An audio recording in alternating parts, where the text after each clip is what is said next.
bom dia para todos, para todas, tá? Prazer estar recebendo vocês aqui, revendo alguns alunos do Alvo, também conhecendo outras pessoas, né?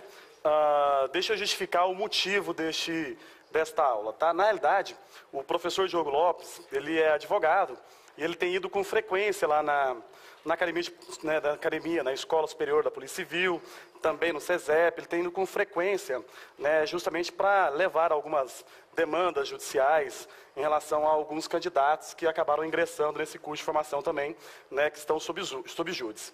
E nesse meio termo, nesse caminho, né, que o professor Diogo estava tendo, né, de ir lá no SESEP, na Escola Superior, tentando resolver isso, alguns alunos do Alvo relataram algumas dificuldades no curso de formação, natural essas dificuldades, né?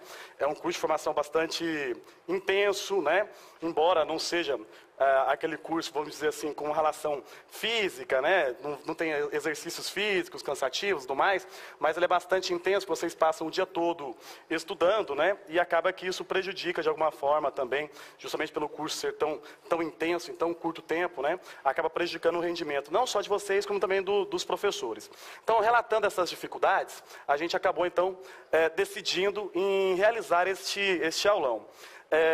E aí, conversa com um aluno aqui, conversa com outro aluno ali, nós percebemos que a matéria de lei de execução penal, né, foi uma matéria que quem já teve a aula, né, de lei de execução penal lá no curso, deve ter percebido que foi a aula mais extensa, foi um dia todo de aula de lei de execução penal, e a matéria também de direito penal é uma outra matéria que a apostila é muito grande, né? A apostila, o conteúdo programado da apostila é muito grande. Então, essas duas matérias tivemos grande preocupação com ela.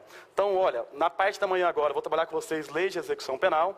Na parte da tarde, o professor Diogo, que está aqui na sala, está ali no fundo, vai trabalhar direito penal. E eu volto depois do professor Diogo para trabalhar com vocês também direito administrativo, tá certo? Eu também dei uma olhada na apostila de vocês, direito administrativo. Tá, mas vamos lá. Eu vou conversar com vocês agora, nesse período da manhã, sobre lei de execução penal. Tá aqui, lei de execução penal. Olha, eu olhei a apostila, não tem nenhuma novidade, né? Na verdade, a apostila de vocês de lei de execução penal é letra de lei. Então, aqui para mim, pelo que eu verifico, pelo que eu avalio, não há nenhuma necessidade de comentar posicionamento doutrinário, jurisprudencial, nada disso a respeito da LEP.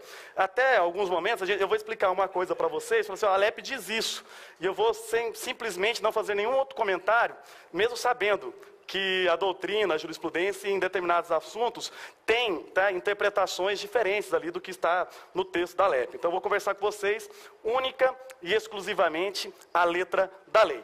Aí eu paro e penso assim, olha, eu estou trabalhando com um público que já foi aprovado no concurso. Vocês já passaram por uma seleção. Então, qual é a questão que eu tenho aqui comigo? Eu imagino, todos já leram a LEP. Se não leram, pelo menos assistiram aulas de LEP, então todos já têm uma boa dimensão daquilo que é a lei de execução penal. Imagino que o que eu preciso fazer aqui, para a prova que vocês irão fazer, sem ser nesse, no próximo domingo, é justamente ativar o cérebro de vocês, fazendo recordar aquilo que vocês já sabem. E também trazer, né, duas alterações recentes, ainda de 2015, desse segundo semestre, que foram acrescentadas à lei de execução penal, né, na assistência material e na forma de distribuição, né, do preso dentro do estabelecimento prisional, seja o preso provisório, seja o preso definitivamente condenado, tá certo? Então, acho que é esse meu objetivo com vocês, ser direto, né, para que vocês possam acertar as questões lá da sua prova. Agora, vamos lá. A lei de execução penal, ela tem 204 artigos. Pô, só se eu fosse, né, ninja, se alguém conheceu aqui, só se eu fosse igual o Ventura, falasse disparado para conseguir tratar com vocês dos 204 artigos da lei de execução penal. Então, isso é inviável, isso é impossível. O que eu fiz? O que eu preparei? Eu só não havia imprimido ainda, porque eu queria ter uma noção exata de quantas pessoas estão aqui.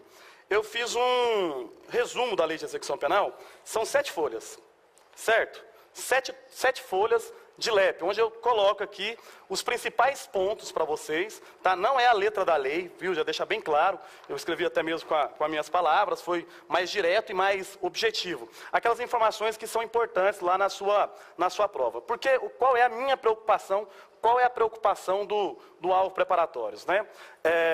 Ninguém ainda está garantido. Né?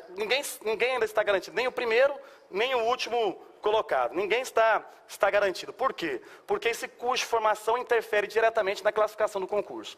Eu sei que muita gente deve estar otimista, e há motivos para estar, né, deve estar otimista, imaginando, olha, nós vamos ser nomeados, né, vão nomear a todos. Isso eu imagino que deve ser um sentimento que está permeando o coração de todos vocês. Mesmo o primeiro como o último colocado, todos serão nomeados. Eu vejo que as pessoas têm trazido esse tipo de comentário para mim. O problema é, quando? Como? Em qual tempo? Né? Pode ser que às vezes a sua classificação não seja boa, você até seja nomeado, mas daqui a 2 anos. Né? E esperar isso tudo não é algo que é relevante, não é algo que seja bom. Pelo contrário, um tempo assim, aprovado num concurso, esperando uma nomeação, atrapalha até mesmo o estudo para outros concursos, atrapalha muitas coisas na vida. Você fica tão desgastado com essa preocupação e com essa expectativa de ser convocado, que acaba desgastando também outras coisas que você poderia fazer na vida. Então tá, de toda maneira então, o objetivo é acertar as questões de lei de execução penal. Quantas vão ter? Não sei. Nenhum dos senhores sabe e nem podem saber, porque se soubessem, teria algum problema, né, na legalidade da realização desse curso de formação e da prova. Então, quem sabe é só a banca examinadora, só as pessoas que estão responsáveis pela elaboração, né, dessa prova de lei de execução penal. Vamos tentar aqui, então, de fato, nesse tempo, nesse período, definir tudo aquilo que pode cair na sua prova. Eu tenho certeza que essa aula vai fazer uma diferença e você vai lembrar aquilo que você já estudou, tá bem? Então vamos lá, vamos para a lei de execução penal. Eu vou montar um esquema aqui no quadro com vocês sobre ela, pode ser? Então, a partir de agora, até quem já me conhece, eu vou ser bem objetivo, tá? Eu vou evitar ao máximo fugir do assunto para tratarmos somente aquilo que é pertinente para vocês. Lei de execução penal, LEP, tá certo? Tá. A lei de execução penal, ela começa, né, traçando os objetivos da execução da pena. Na realidade, esses objetivos da execução da pena foi o tema da sua redação, você vai se lembrar disso no concurso. Né? Qual é esse objetivo? Então, a primeira coisa, objetivo da execução penal. Qual que é o objetivo da execução penal? Olha, o artigo 1º da Lei de Execução Penal vai trazer os 2 principais objetivos da execução penal. Então, ou seja, toda a Lei de Execução Penal é construída em cima do artigo 1º, em cima dos objetivos traçados pelo artigo 1º. Quais são esses objetivos? Né, olha só, cumprir, né, aplicar fielmente o que dispõe a sentença ou decisão criminal, então aplicar a sentença.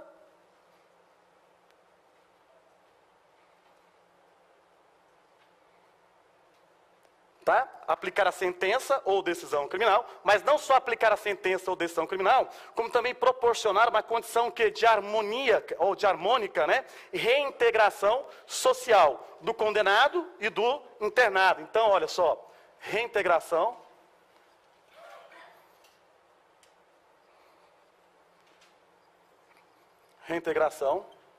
social do condenado e de quem, gente? Do condenado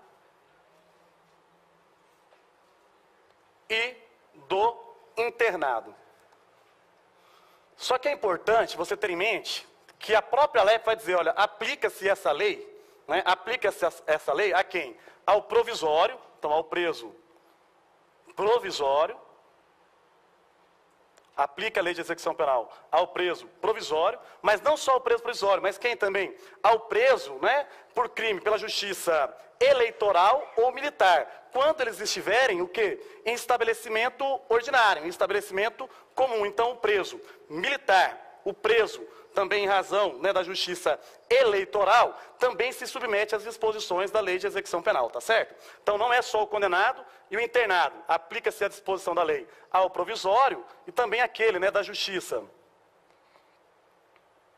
eleitoral e militar. Eleitoral e militar. Só que lembrando, em relação ao preso da justiça eleitoral militar, ele só vai estar submetido às disposições da lei de execução penal quando ele estiver recolhido em estabelecimento o quê? Ordinário, tá certo? No estabelecimento, de fato, que se submete às regras da lei de execução penal. Continuando, olha, a LEP, quando ela trata aqui da aplicação da sentença, ela assegura que o preso, né, vai ter garantido todos os seus direitos.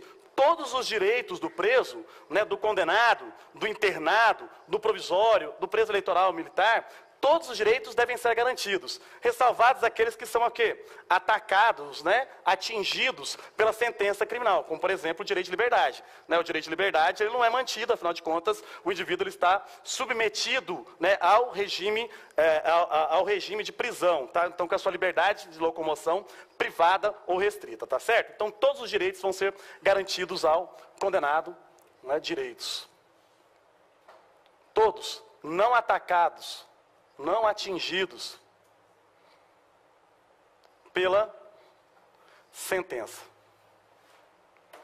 Não atingidos pela sentença. Só uma coisinha, olha, presta atenção, que é importante você colocar na sua cabeça, que para a realização da execução da pena e alcançar os seus objetivos, o Estado, ele deve, não ele pode, ele deve buscar a cooperação da comunidade, tá certo? Então, olha só, para alcançar os objetivos da execução da pena, aplicar a sentença e reintegrar socialmente o condenado, internado, né, ou provisório, o Estado, ele deve buscar o quê? A cooperação da comunidade. Não é uma possibilidade, não é uma faculdade do Estado, e sim um dos seus deveres. Só lembrando que ainda entre o artigo 1º e 4º da Lei de Execução Penal, entre o artigo 1º ao artigo 4º da LEP, vai ter lá uma disposição importante, dizendo que não haverá distinção de qualquer natureza. Natureza o quê? Vai falar lá, ó, racial, religiosa, social ou política.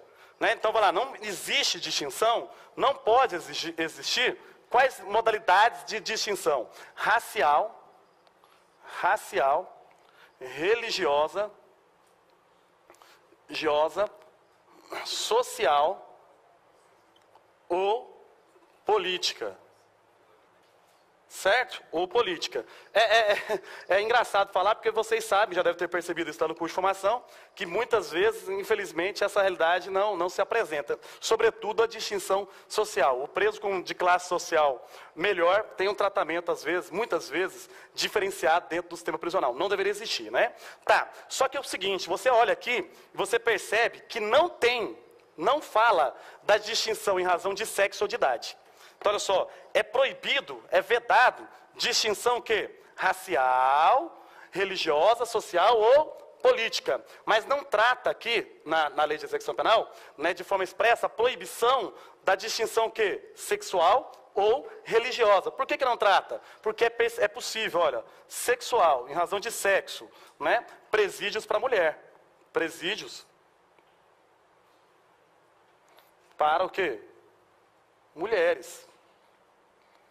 Tá? Então é plenamente possível, na verdade até existe esse presídio para mulheres. Lembrando ainda que o presídio para mulheres, ele tem algumas características peculiares. Qual é? Por exemplo, ele tem que ter berçário, né, para que as mães possam aumentar os seus filhos até os 6 meses de idade, e devem ter creches, para que as mães possam cuidar também dos seus filhos maiores de 6 meses até 7 anos de idade, tá bem? É importante, a Lei de Execução Penal vai trazer isso. Então tem que ter berçário, e tem que ter o quê? Creche. Qual que é a diferença? Até 6 meses. E o quê? Mais de 6 meses. O quê? Até 7 anos. Tá bom? Essa aqui é uma característica da Lei de Execução Penal, que vai trazer quando ela está tratando lá justamente o quê? Dos próprios estabelecimentos penais. Os estabelecimentos penais devem ser dotados, né? Os estabelecimentos para mulheres devem ser dotados, então, de berçário para crianças de até 6 meses e de creches, né? Para crianças, o quê? Maiores de 6 meses até 7 anos. Só lembrando que a LEP, ela diz o quê? Que quem trabalha na segurança da agência prisional, então o agente mesmo, que trabalha ali, o agente prisional, que trabalha nos presídios, né, femininos, esse agente prisional, ele deve ser exclusivamente do sexo feminino, tá certo? O agente prisional que faz a segurança, a vigilância do presídio feminino deve ser exclusivamente do sexo feminino, tá bom? Agora, a própria Lei de Execução Penal traz uma exceção, salvo, né, quanto que o pessoal técnico especializado, ou seja, profissionais da saúde, que de alguma forma contribuem lá. Eu estou dando um exemplo entre outros, né? O pessoal técnico especializado não precisa ser o quê? Do sexo feminino, pode ser de outro sexo, tá certo? Então, o agente tem que ser também, né, mulher, agente tem que ser também mulher. Uma outra questão que a lei de execução penal trata, né, que pode existir distinção, inclusive é preceito constitucional, a própria Constituição que autoriza essa distinção. É questão por quê? Idade. Idade. Né? Pode existir distinção por idade. Tanto que o quê? O preso, o idoso, que é aquele com igual ou mais de 60 anos, ele também vai possuir o quê? Locais, né, destinados para para a manutenção, né, desse indivíduo na restrição, na privação de liberdade, tá? Então, para pessoas o quê? Iguais, né, com idade, para o idoso, vamos colocar assim, né, para o idoso, que vem de encontro com o que diz o Estatuto do Idoso, que é 60 ou mais, né, igual ou superior a 60 anos, tá bem? Gente, isso aqui, ó, que eu trabalhei com vocês, são só os 4 primeiros artigos da LEP com algumas interferências, bom, meu queridão, tranquilo? Com algumas outras interferências, né, que a lei de execução penal traz em outros dispositivos, joia? Tá, vamos continuar aqui essa aula, olha, outra questão importante que eu vejo lá na sua prova, né, é claro que tudo que eu disser aqui é sempre uma expectativa, nunca vou ter como garantir que pode estar lá. Outra questão importante que eu vejo na sua prova é a questão da classificação, né? A classificação do preso. O preso ele vai ser classificado, então vai ter uma classificação que é realizada pela CTC. Vocês já ouviram falar que é a Comissão Técnica de Classificação, né? A CTC, Comissão Técnica de Classificação. E o que a Comissão Técnica de Classificação ela vai fazer? Ela vai elaborar o plano individualizador de quê? Cumprimento de pena, ou seja, vai buscar individualizar o preso para a devida execução da pena. Então, os objetivos dela, os objetivos da CTC é individualizar. Individualizar o preso, não é? Para que a execução da pena ela seja o quê? Adequada à condição do indivíduo. E quais são os objetivos utilizados pela LEP para realizar essa classificação? Perdão, os objetivos não. Quais são os requisitos avaliados, né, pela CTC para justamente realizar, né, a classificação do preso e elaborar o plano de individualização de pena? Quais são? Os requisitos são de o quê, gente? Antecedentes e personalidade, tá bem? Então, olha lá, vamos avaliar os antecedentes e a personalidade.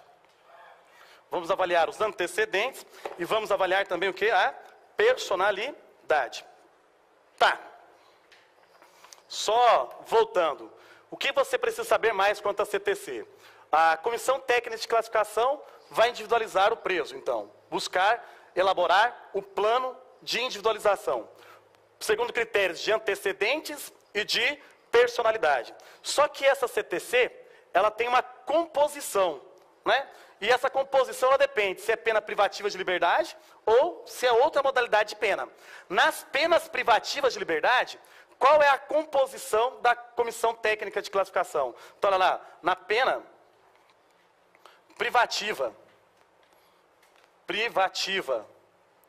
de liberdade, a CTC vai ter a seguinte composição. Qual vai ser ela? Vai ser formada pelo diretor do estabelecimento, que ele, ao mesmo tempo que é membro da CTC, ele é o presidente dela, tá certo? Então, o diretor do estabelecimento, que é o presidente. Tá bem? Só o diretor, professor? Não, não é só o diretor.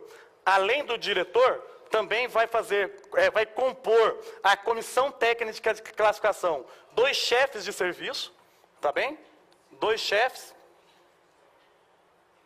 de serviço, chefes de equipe, na verdade, que a lei de execução penal ela trata, né? Chefes de equipe, obviamente são 2 agentes prisionais que trabalham ali liderando a equipe de segurança dentro do estabelecimento prisional, tá certo? Quem mais que vai compor, né, a Comissão Técnica de Classificação na pena privativa de liberdade? Olha, um psicólogo, um quê? Assistente social e também vai compor a CTC um psiquiatra, tá bem? Então, um psicólogo, um psiquiatra e um assistente o quê? Social. Essa é a composição, então, da CTC. 2 chefes de serviço, um psicólogo, um assistente social e um psiquiatra.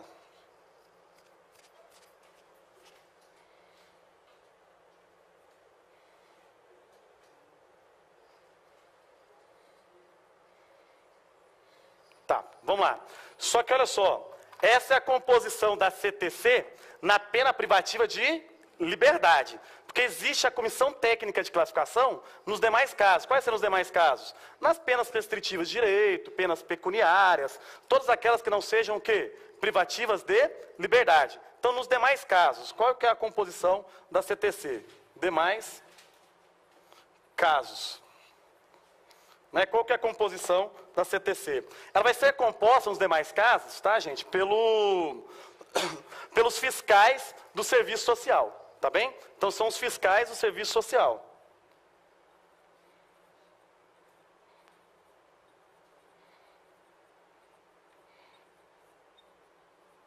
E, e a CTC vai atuar na onde, nesse caso? Ela vai atuar junto ao juízo da execução. Tá bem? Vai atuar junto ao juízo da execução. Tranquilo quanto a esse ponto aqui? Alguma dúvida? Muito simples, não é? Então, só revisando o que está aqui no quadro. A Comissão Técnica de Classificação é responsável, então, por elaborar o plano de individualização de cumprimento de pena. Né? Essa CTC vai avaliar critérios de antecedentes e de personalidade. Ótimo. A CTC ela tem duas composições distintas. Na pena privativa de liberdade, ela será composta pelo diretor, que é o presidente, 2 chefes de equipe, quem mais? Um psicólogo, um psiquiatra e o assistente social. Pelo menos, pode ser mais do que isso a composição, tá bem? Lá já nos demais casos, da pena restritiva de direitos, penas pecuniárias, qual é a composição da CTC? A CTC ela vai ser composta pelos fiscais do serviço social e vai atuar juntamente com o juízo da execução. Tranquilos nesse ponto? Isso aqui é muito importante, por quê? Olha só, vocês vão ver na lei de execução penal, ela tratar sobre o centro de observações, que é um estabelecimento prisional. O que é o centro de observações? É onde é realizados os exames em gerais. Né? Inclusive, a CTC, ela pode realizar a sua avaliação para realizar a classificação do preso justamente lá dentro do centro de observações. E naquelas comarcas em que não existir centros de observação, né, quem vai realizar os exames em gerais, quando eu digo não só os exames para fins de classificação, mas os exames gerais, quem vai realizá-los é a própria Comissão Técnica de Classificação, nos lugares, né, nas comarcas, onde não houver centro de observação. Joia? Tá, vamos seguir.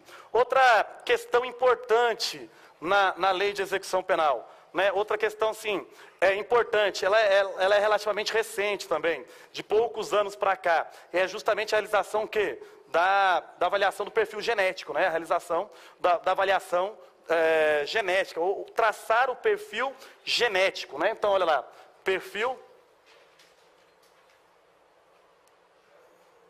genético. Traçar o perfil genético de alguns condenados. Só uma coisa, é obrigatório a realização, a extração do DNA.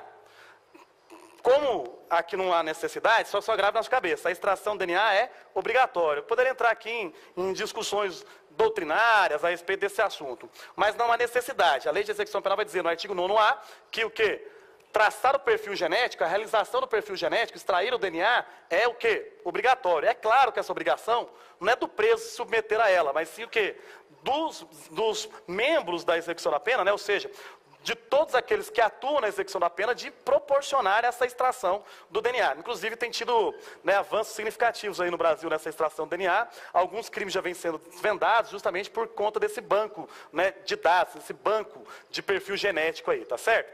Tá.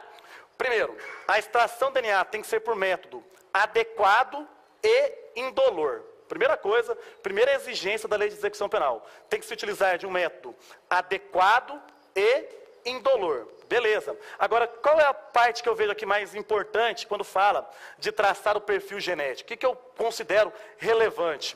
Quem deve ser submetido, né, ao quê? À extração do DNA. Quem? Condenado. Só. Condenado. Enquanto não houver condenação, não pode existir o quê? Extração do perfil genético. Não pode haver, então, a extração do DNA. Mas qual tipo de condenado? Olha só, não é qualquer um, não. Condenado por crime hediondo. É importante deixar claro. A Lei de Execução Penal fala, condenado pelos crimes descritos no artigo 1º da Lei 8.072 de 1990, ponto. Os crimes equiparados, né, o tráfico, a tortura e o terrorismo, não estão dispostos da Lei de Execução Penal. Então, embora sejam crimes graves, quem for condenado por eles não será obrigatoriamente submetido à extração do perfil genético. Quem mais vai ser submetido à extração do perfil genético, além daqueles que praticam crimes hediondos ou equiparados? Quem cometer crime o quê? Crime doloso, com grave violência ou ameaça contra a pessoa, tá certo? Quem cometer crime doloso, com grave violência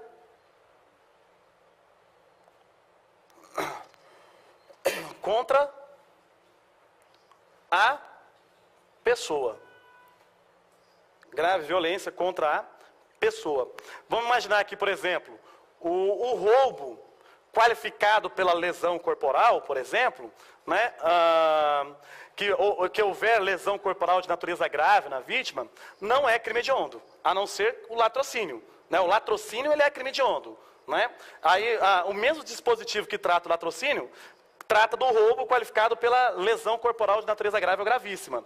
Ele não é crime hediondo, mas pode ser que esse indivíduo que pratica roubo, né, causando, então, lesão corporal de natureza grave ou gravíssima, ele pode ser submetido sem nenhum problema à identificação do perfil genético também, por meio da extração por técnica adequada e indolor. Só uma coisa, olha, o Poder Judiciário, né, na verdade, ele é responsável por autorizar os delegados de polícia, sejam estaduais ou federais, a terem acesso, tá bem, a esse banco de dados de perfil genético, para auxiliar nas investigações policiais. Como eu disse, aqui mesmo no Brasil já existem vários casos, tá?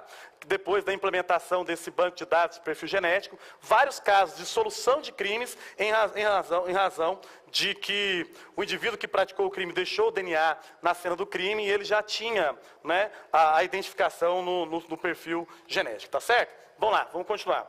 Tá. Tem uma questão que eu pulei aqui, eu não tratei com vocês, mas é o artigo 8º da LEP, ele trata do exame criminológico.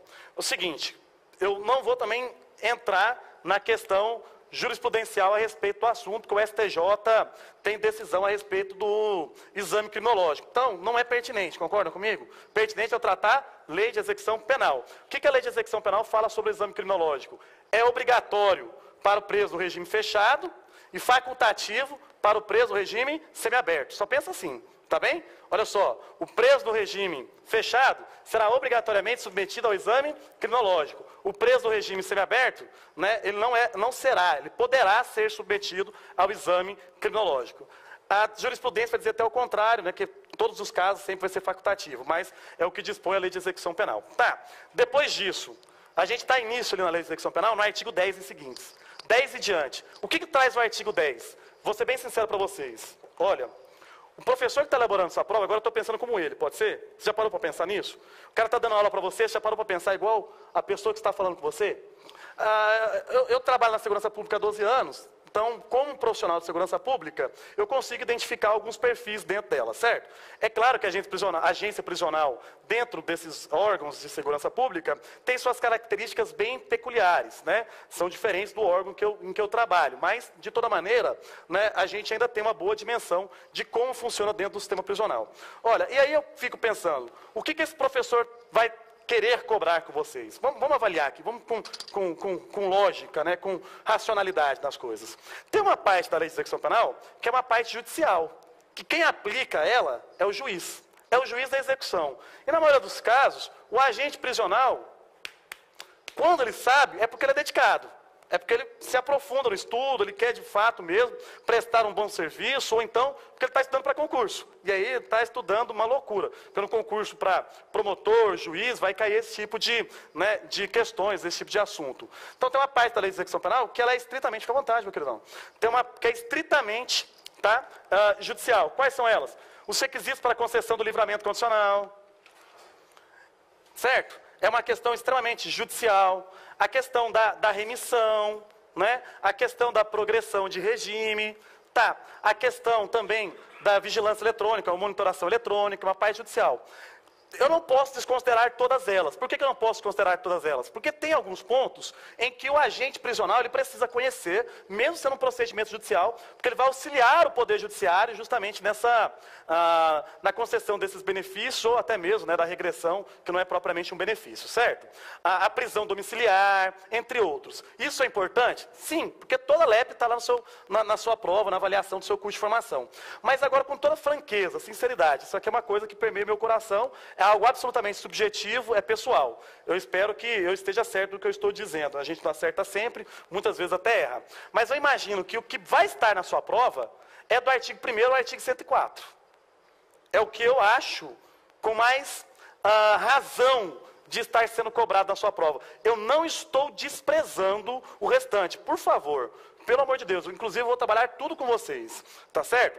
Mas do artigo 1º ao artigo 104 são as informações gerais da lei de execução penal e que trazem, de fato, a orientação daquilo que deveria ser a execução da pena. Compreenderam? Então, é a minha aposta, vamos dizer assim, com vocês. E por qual razão? Porque agora eu vou entrar com vocês no estudo do artigo 10. E o que o artigo 10 fala? Assistência. Depois a gente vai trabalhar do trabalho. Depois, dos direitos, da disciplina, dos deveres, da disciplina, das recompensas, dos órgãos da execução, dos estabelecimentos penais. Opa, calma aí. Isso é algo que vai fazer parte do dia a dia, do cotidiano da atividade dos senhores. Porque, na maioria dos casos aqui, quando vocês tomarem posse no concurso, a maioria dos senhores vão, de fato, estar trabalhando onde? No presídio, fazendo justamente a segurança do estabelecimento prisional, certo? Então, vamos lá, Na verdade, não é propriamente segurança, é gerindo, é cuidando, dando assistência ao condenado ou ao internado, Vamos lá, ó. Qual que é o próximo passo que a gente precisa desenvolver aqui? A assistência. A assistência. Pô, a lei de execução penal vai tratar a assistência. São 6 modalidades de assistência. Você precisa tê-la na sua mente. 6 modalidades de assistência. Ó, eu não imagino que vai cair uma questão lá. São modalidades de assistência descritas na lei de execução penal. Se cair uma questão dessa, sorte. Na verdade, nem tanto. Para quem está estudando, eu acho que a pessoa fica até contrariada quando cai uma questão desse tipo. Fala assim, não, estudei tanto, morri de estudar, estou aqui, acaba a aula, é 6 horas que acaba as aulas do curso de vocês? Acaba a aula às 6 horas, pego meu carro, minha moto, meu ônibus, chego em casa, mal tomo banho, já coloco a cara na apostila assim. Eu já ouvi relatos de alunos que estão lá, o professor está falando assim, fala assim, rapaz, eu estou preocupado com essa prova. Aí, sabe, esquece tudo que está acontecendo ao seu redor, fica só olhando para a apostila, aquela coisa assim, Outros não, outros levam mais na brincadeira, talvez não tenham tanta preocupação. Eu, particularmente, tenho muita preocupação com essa fase do concurso, muita. Minha preocupação é enorme. Por quê? Se fosse como, por exemplo, a PM, que não é uma área, o curso de formação não é parte do concurso, é uma coisa absolutamente diferente. Mas esse curso de formação de vocês é etapa do concurso. Eu acredito que dificilmente alguém vai ser reprovado. Mas, poxa, mudar a classificação e trazer o resultado não desejado, que é a sua nomeação de imediato, porque ninguém quer ficar esperando aqui. O que você quer? Fazer o curso de formação dia 1º de janeiro, no máximo, mais tardar, estar lá no sistema prisional trabalhando, para que no final do mês o salário já esteja na conta, que é o mais importante. Foram para isso que a maioria de vocês prestaram esse concurso. Tenho plena convicção, é o salário no final do mês na conta. Vou lá fazer a minha obrigação para receber, e muitos outros aqui eu conheço, estudar. Vou passar nesse concurso porque é uma oportunidade ímpar para mim poder o quê? Continuar estudando e conseguir algo ainda maior e grandioso para a minha vida. Tenho certeza que muita gente está nesse sentimento, Tá, vamos lá. Então, sobre a assistência.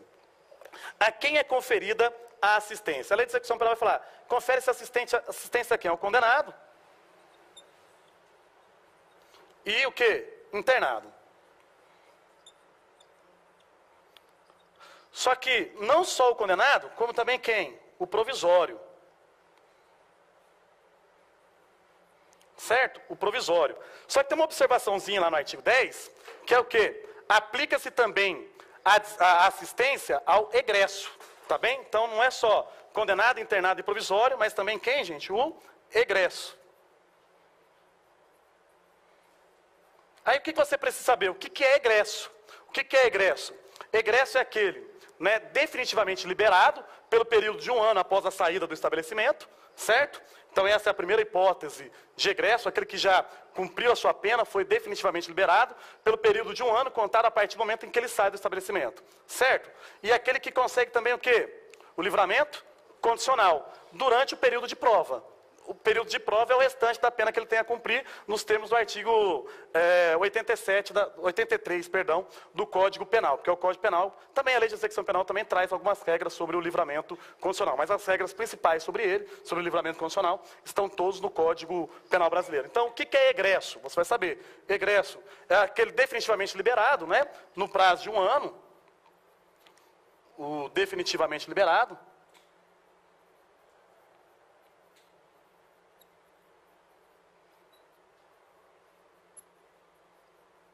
E quem mais?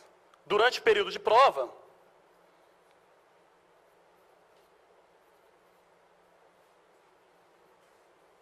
aquele que está no benefício do quê? Do livramento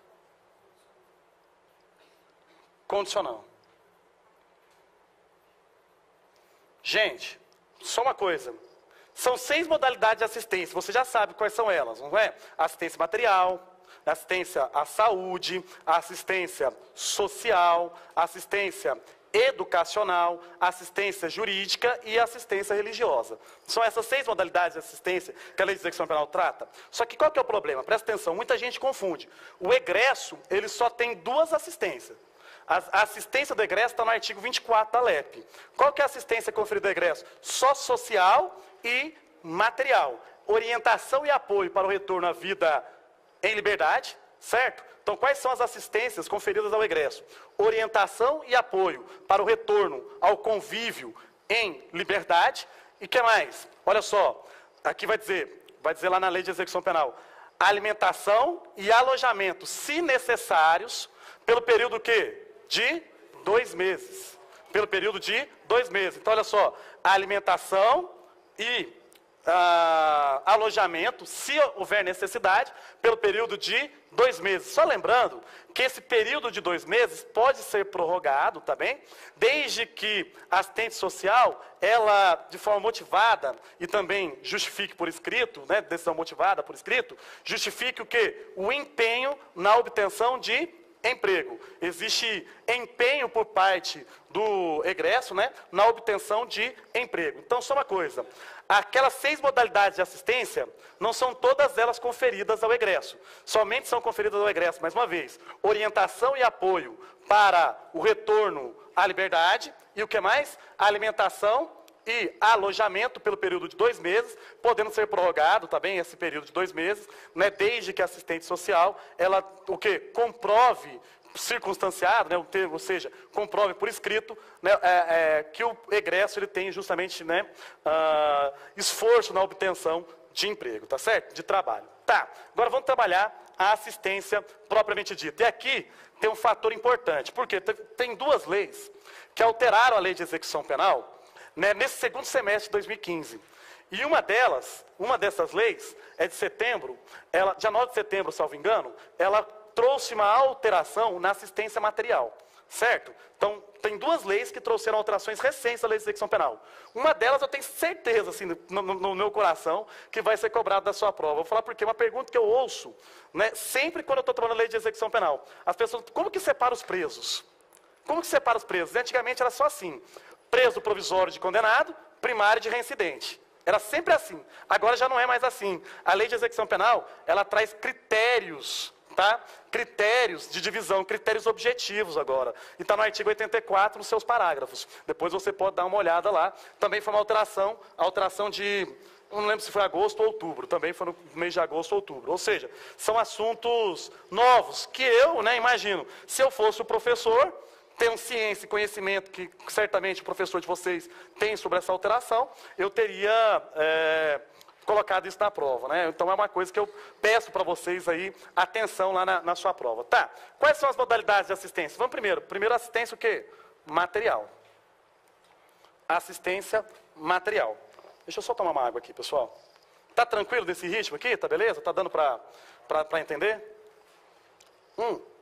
Eu sei que muita gente falou que talvez, por a gente não trabalhar no sistema prisional, não teria condições de trabalhar isso com vocês. Pô, lei seca, cara, é a coisa mais simples do mundo para mim, professor, trabalhar lei seca. Eu pego a lei, eu tenho uma capacidade de memorização muito grande, eu leio 204 artigos, vem cá e reproduzo para vocês. Que dificuldade há nisso? Coisa mais simples. Se eu tiver um dia todo para fazer, eu consigo trabalhar os 204 artigos sem nenhum problema, que é a responsabilidade que deveria ser, ou deve ser feita lá no curso de vocês. Imagino que esteja sendo feito também. Então não tem menor dificuldade nisso, pelo contrário, é muito simples trabalhar a lei seca para vocês, não tem... Porque agora, se fosse questões, né, de jurisprudência, doutrina, a gente tomaria muito mais tempo, não conseguiria certamente nesse tempo. Mas lei seca, fácil demais, né? Vamos lá. Continuando aqui, ó, continuando. O que é assistência material? O que é assistência material? A assistência material vai consistir no quê? Vocês já sabem, alimentação, vestuário e instalações o quê? Higiênicas. Só. Você precisa saber alimentação, vestuário e instalações higiênicas. São, então, né, a modalidade de assistência material vista, né, tratada pela Lei de Execução Penal. Qual que é o cuidado que você tem que ter em relação à assistência material? A Lei de Execução Penal vai trazer só uma informaçãozinha lá, deixa eu só abrir aqui, ó. No artigo 12, que o estabelecimento prisional, ele deve, né, proporcionar ou deve possuir lugares para venda, né, de outros objetos que são necessários para a pessoa em privação de liberdade de locomoção. Então tem que ter um lugar para vender alguns produtos, tá, para o preso lá dentro do estabelecimento prisional. Claro que são produtos que não são o quê? Proibidos, que não podem ser, que podem ser comercializados dentro do estabelecimento prisional. Não vai ter lá, por exemplo, um lugar vendendo facas, né, de cozinha, e uma série de outros produtos. Eu me lembro, em ocasião, também não pode vender desodorantes, aerosol, também não pode ser comercializado. Tá. Qual que é a outra modalidade de assistência que a Lei de Execução Penal vai trazer? Assistência à saúde. Assistência à saúde. Olha só, quanto a assistência à saúde, a Lei de Execução Penal traz uma questão muito simples. A saúde, ela vai prevenir a doença ou vai curar a doença? Então, ela vai ter caráter preventivo ou curativo, certo? É a primeira questão importante que a Lei de Execução Penal traz. E o que consiste a assistência à saúde? Olha lá, ó, consiste, consiste em assistência médico, farmacêutica e o quê? Odontológica. Só assistência médica, farmacêutica e assistência o quê? Odontológica. Então, voltando, a assistência à saúde tem caráter preventivo, prevenir a doença, e tem caráter o quê? De curar, tratar a doença. Então, caráter preventivo e curativo vai consistir na assistência médica, farmacêutica e odontológica. Só que o condenado, né, ele pode também ter assistência médica o quê? Particular, tá certo? Ele pode solicitar do sistema prisional a assistência particular, sobretudo naqueles casos, né, em que o sistema prisional não tiver condições de oferecer, tá, essa assistência médica, odontológica ou farmacêutica. Em outras palavras, vou ser bem sincero para vocês, o sistema prisional costuma ter apenas um ambulatório e a assistência mesmo à saúde, ela é feita pelo SUS, tá bem? Pelo SUS, é o SUS mesmo quem realiza essa assistência. Tá, vamos continuar. Agora olha a próxima aqui, ó, assistência jurídica. Assistência jurídica. Quanto à assistência jurídica, também tem uma alteração recente da Lei de Execução Penal, né, dos últimos 5 anos, que é justamente o quê? Eu falo recente porque a LEP é de 84. O que veio, né, nos últimos 5 anos é a alteração recente, levando em consideração o tempo em que a lei está em vigor. O que é assistência jurídica? É aquela oferecida para os presos, né, que não têm condições de contratar advogados por meio de recursos o quê? Próprios. E ela é realizada por quem, a assistência jurídica? Pela Defensoria Pública. Você vai lembrar que a Defensoria Pública realiza assistência jurídica para os condenados, né, que não têm condições o quê? De arcar com advogado por meio de recursos próprios. Só isso, tá bem? É outro fator aqui que a gente ainda carece, né, de melhoras dentro do sistema prisional goiano, porque nós não temos uma defensoria pública atuante. Continuando, a próxima assistência, assistência educacional. Tá, quanto à assistência educacional, eu preciso trazer alguns destaques aqui para vocês. Educacional. Assistência educacional. Beleza. O que é assistência educacional? É a instrução básica e profissionalizante. Beleza? Então, olha só, assistência educacional é assistência, voltando mais uma vez, de instrução básica e profissionalizante. Lembrando que o ensino de primeiro grau, que é o que nós chamamos hoje de fundamental, a LEP é de 84. Né? Posterior à Lei de Execução Penal, veio a Lei de Diretrizes e Bases da Educação, que mudou a nomenclatura do sistema de ensino brasileiro. O que antes nós chamávamos de educação de primeiro grau, hoje é tida como educação o quê? Fundamental. Certo? O ensino fundamental é obrigatório.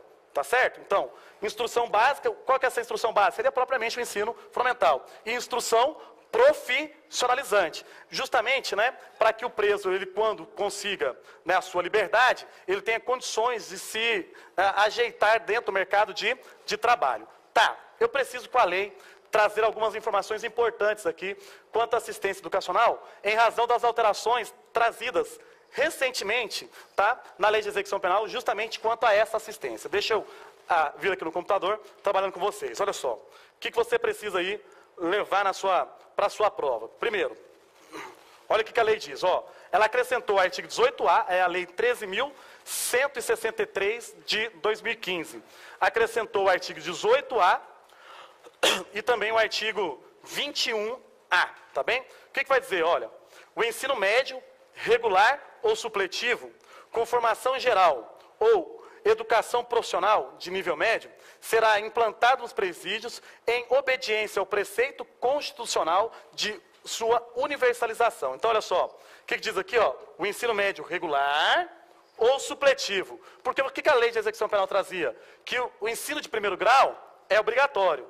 Opa, então deixava muito, né, a discricionariedade da administração pública, a questão do quê? Do ensino médio. Tá certo? Aí o que a Lei de Execução Penal agora, ela dispõe? Que, olha só, não só o ensino médio regular, como o ensino médio supletivo, né, que é aquela educação de jovens e adultos, ou seja, o EJA, né, educação de jovens e adultos, ela agora faz parte da formação geral ou educação profissional de nível médio. E deve ser implantada nos presídios, ou seja, a partir de agora, né, os governos responsáveis pela execução da pena devem implantar o quê? O ensino médio, seja regular ou supletivo, nas unidades prisionais, tá bem?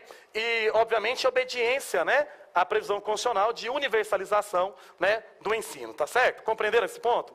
Quem que vai prestar esse serviço? Né, os municípios e os estados, conforme mesmo, gente, a própria rede de educação, seja municipal ou o quê? Estadual. Vai seguir as mesmas normas, tá? As mesmas regras que a gente segue aqui fora, estando em condição de liberdade. Outra importante aqui, a alteração trazida pela lei, está no artigo 21A, que fala do censo penitenciário. Olha só, traz critérios para serem avaliados no censo penitenciário, ou seja, para a gente avaliar, né, as características da população carcerária brasileira. Quais são esses critérios que devem ser avaliados no censo penitenciário? Ó, primeiro, ó, nível de escolaridade dos presos e das presas. É interessante, né, fazer um censo, né, o censo penitenciário busca conhecer a realidade social da pessoa em privação de liberdade. Então, a primeira coisa que a gente precisa saber é o quê? Olha só, o nível o quê, gente? De escolaridade do preso ou do condenado, seja do sexo masculino ou do feminino. A existência de cursos dos níveis fundamental e médio e o número de presos e presas atendidas. Olha que interessante. No censo penitenciário tem que avaliar quantos cursos de ensino fundamental e de nível médio existem, né, em funcionamento dentro do sistema de execução penal. Né, e a quantidade de pessoas que estão deles o quê? Participando. Para ter uma proporcionalidade.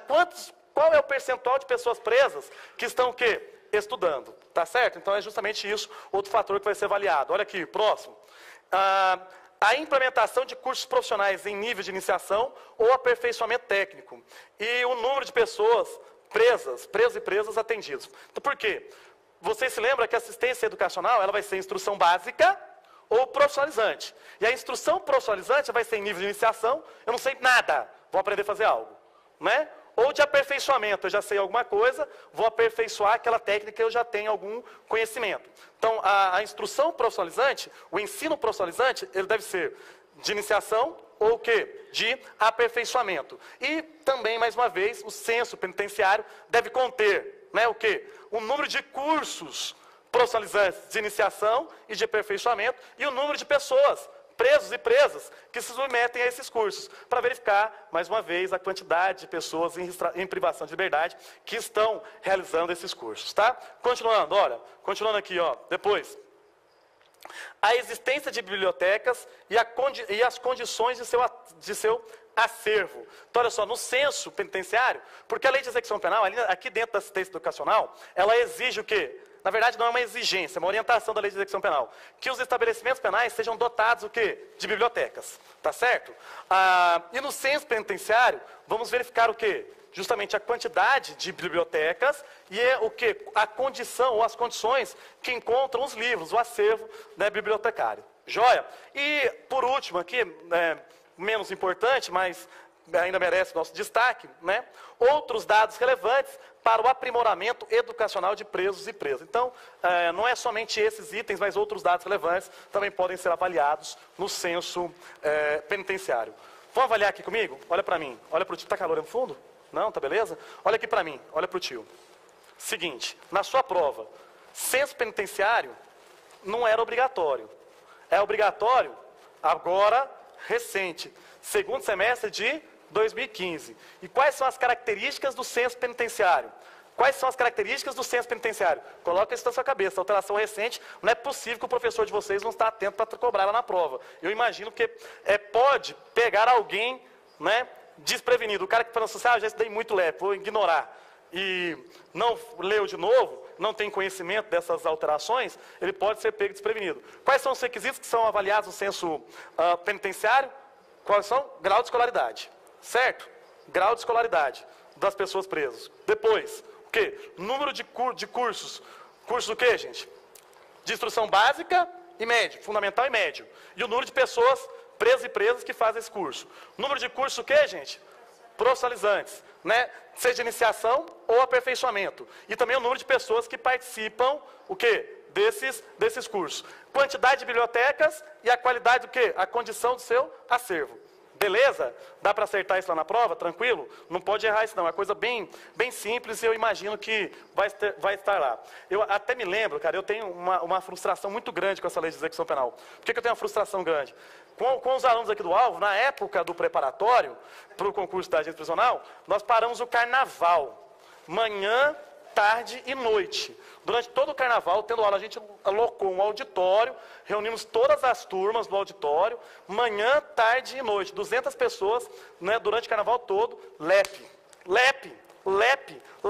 né? Nós já estávamos até brincando, era o LEP, né? Não era o lepo no nosso carnaval, não. Era o carnaval do LEP.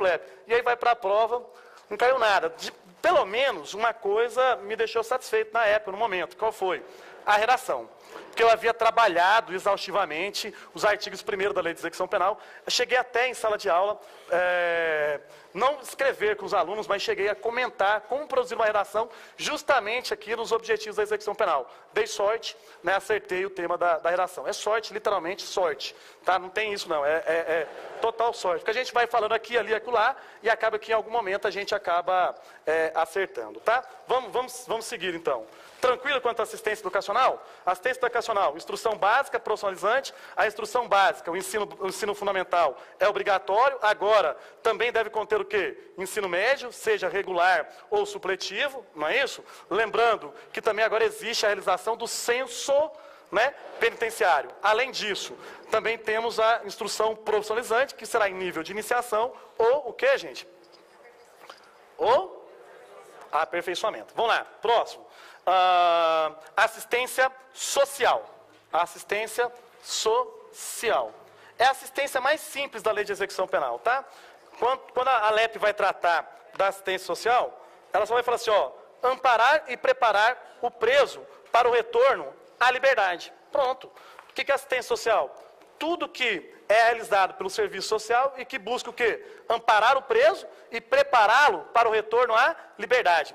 Vocês se lembram quando eu estava falando justamente aqui da figura do egresso? Você lembra que eu falei que o egresso só tem duas modalidades de assistência, social e material? É a mesma coisa. O que é assistência social para o egresso? O que é o quê? Orientação e apoio para o retorno à liberdade. E para os demais presos? Vamos amparar as dificuldades que ele tiver, as necessidades que ele tiver, e não só amparar as necessidades que ele tiver, como o quê? Prepará-lo para o retorno ao convívio em liberdade, por meio das demais modalidades de assistência. Tá faltando qual aqui? Assistência religiosa, né? Assistência religiosa.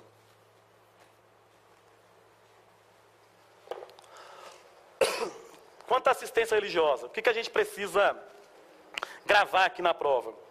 Estou falando muito, a garganta está ficando seca. O que eu preciso gravar lá na sua prova quanto à assistência religiosa? A Constituição garante a liberdade de culto religioso, não é? A LEP só faz o quê? Reproduzir isso. Liberdade de culto religioso. O estabelecimento no estabelecimento penal deve existir o quê? Lugar adequado para a prática, tá bem? De atividades religiosas. Então tem que ter lá um lugar propício, adequado para a prática de atividades religiosas. Lembrando que ninguém é obrigado ao quê? A participar de qualquer atividade religiosa em razão da liberdade de culto ou de crença. Ninguém está obrigado a se submeter, então, a nenhum tipo de atividade religiosa. Um direito que a lei de execução penal traz para o condenado, né, justamente em razão da assistência religiosa, é a posse de livros de instrução religiosa. Então, o condenado, ele tem direito, né, o preso, na verdade, o preso, o internado, ele tem direito à posse de livros de instrução o quê? Religiosa. Logo, quando eu falo assim, eu penso em primeiro lugar, né, por conta da nossa população, na sua maioria, ser cristã, eu penso sempre na Bíblia, né, mas não é só ela, por isso que fala posse de livros, né, de instrução religiosa. Pode ser de outras, né, de outras religiões, também em razão da liberdade de religião. Tá, vamos lá. Alguma dúvida aqui, crianças? Sim ou não? Não? Vamos para um ponto que eu considero importante, o trabalho. Aqui tem muita coisa para tratar. O trabalho.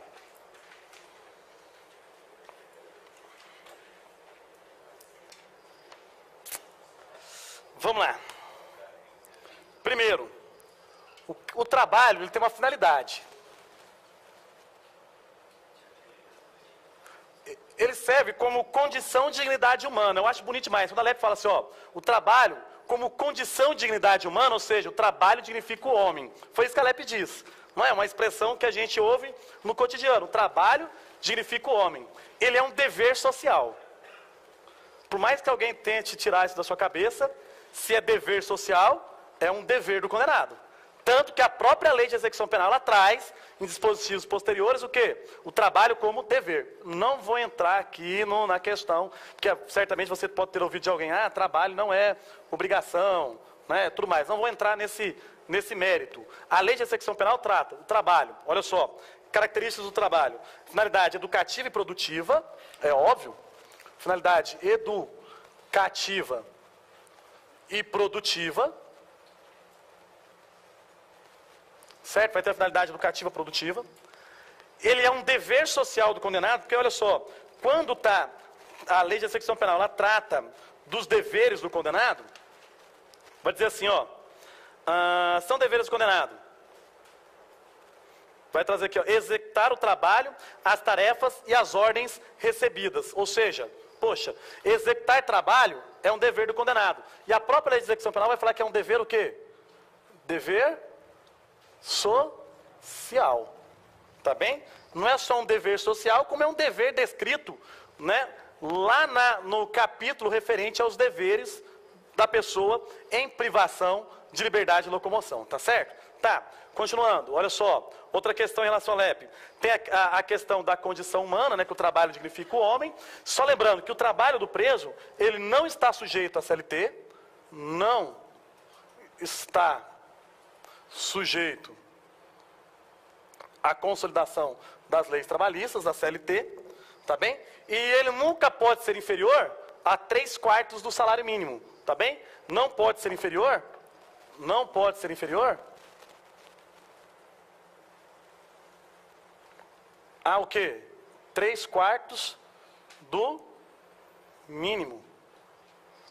Do salário mínimo. Tudo bem, crianças? Não pode ser inferior a 3/4 do salário mínimo. Então, tranquilos aqui, né? Finalidade educativa e produtiva, além de condição para a dignidade humana, é um dever social do condenado, né? Não está sujeito às regras da CLT e, né, a remuneração, né, o produto do trabalho do preso, nunca será inferior a 3/4 do salário mínimo. A lei de execução penal traz uma questão muito interessante, que é a destinação do produto do trabalho do preso. O que eu faço com o produto do trabalho do preso? O que ele recebe? O seu, em outras palavras, é o seu salário. É importante, a LEP ela não diz salário. Por que ela não diz salário?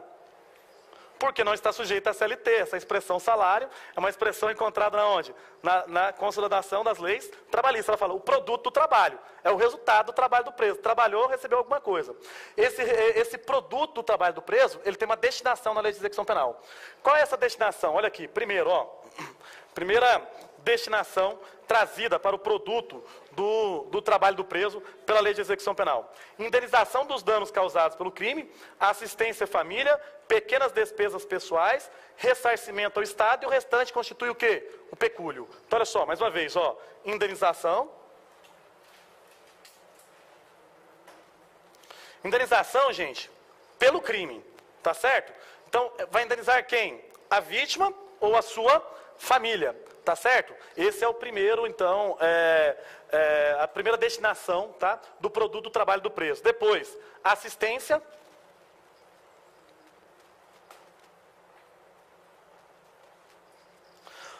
A família. Então, com esse dinheiro, ele vai prestar assistência à pessoa que está em liberdade aqui, que é a sua família. Quem mais? Pequenas despesas pessoais, ele vai comprar ali, né, alguns produtos para justamente manter-se dentro do estabelecimento. Então, pequenas despesas.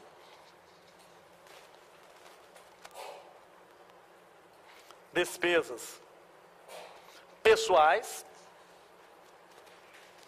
E o que? Ressarcimento, gente. O que, gente? Ressarcimento ao Estado. Quando, né, sobrar alguma coisa também, tá? Então, ressarcimento ao Estado.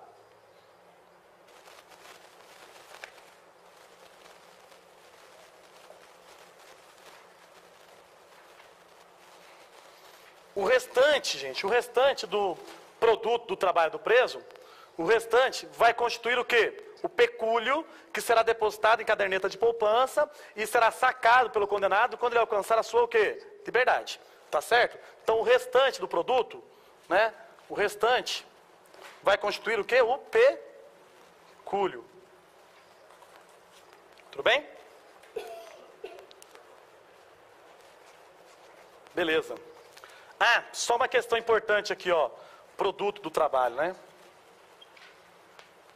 Só uma questão importante aqui quanto ao produto do trabalho do preso. Qual que é a observação importante?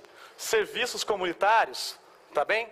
Serviços comunitários não serão remunerados. Por que não são remunerados? Porque são pena. Tá certo, gente? Serviços comunitários não podem, não devem ser remunerados. E por qual razão que não serão remunerados? Porque se tratam de pena. Tá frio aí, por isso está mudando aqui? Tá muito frio? Tá friozinho, pá, aquela coisa? Deixa eu dar uma melhorada no ar-condicionado para vocês aqui, que é isso? Pô, tá bastante frio aí? E é foda, né, cara? Vocês não podem ficar doentes, não. Eu vou cuidar de vocês, tá? Vocês têm que ficar bonzinho para no próximo domingo, sem ser esse o próximo, estar em perfeitas condições de fazer a prova, aquela questão assim, bem tranquila, bem, né, bem massa, aquela coisa assim, pá, fui bem nessa porra, esse trem, aquela coisa toda. Porque o pessoal já postou foto do Facebook aí, né, tal, aquela coisa, mas depois do curso de formação tem outras fotos aí, né, pô, até o Daniel tá aqui, ó, o Daniel, ele postou uma foto no Facebook, eu postava foto, tava 5 curtidas, 3 curtidas, porque o caboclo feio de jeito, quem curte foto? Ninguém, só os amigos mais íntimos mesmo, né, tal, aquela coisa assim, de amizade mesmo. Postou uma foto agora, 200 e tralalá curtindo. Falei assim, caracas, não tinha nem a camisetinha preta nem nada não, só com os amigos, assim, ó, né, fazendo a matrícula pro curso de formação. Falei assim, rapaz, o Daniel agora tá popular, né, o negócio dele, né? Já arrumou até um namorado para eles, não sei se vocês sabem, o Daniel, né, ele já está com um namorado aí já no gatilho. Inclusive é outra gente lá, né, André? Uma coisa assim, né? Um colega lá de trabalho, né? Vamos lá, ó. Continuando. Ah, é um grandão assim? Tá, entendi. Opa, Daniel, feliz pela sua conquista, tá? Amorosa, eu tô dizendo. Feliz pela sua satisfação e realização, tá? Vamos lá, gente, vamos voltar aqui. Então, voltando, né? Como eu estava dizendo, a prestação de serviços comunitários, né, não será remunerada, e não será remunerada porque se trata de modalidade de pena. Só lembrando que o trabalho, deixa eu vir para cá, que meu espaço já está acabando aqui, o trabalho, ele pode ser trabalho interno, ou pode ser trabalho o quê? Externo, tá certo? Ele pode ser um trabalho interno, ou pode ser um trabalho externo. Então vamos lá, deixa eu apagar aqui rapidão.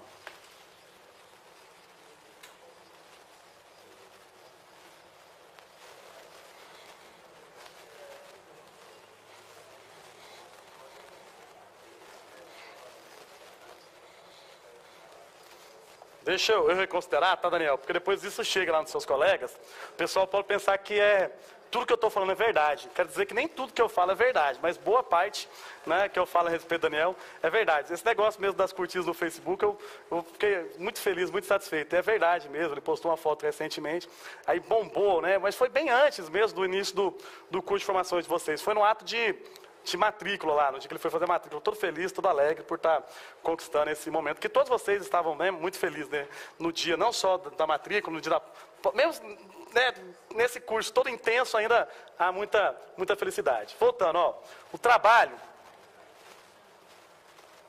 ele pode ser interno, ou ele pode ser o quê?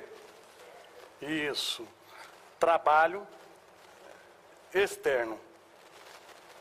Trabalho interno ou trabalho, o que, gente? Externo. Eu não disse que o trabalho é obrigatório para vocês? Disse, né?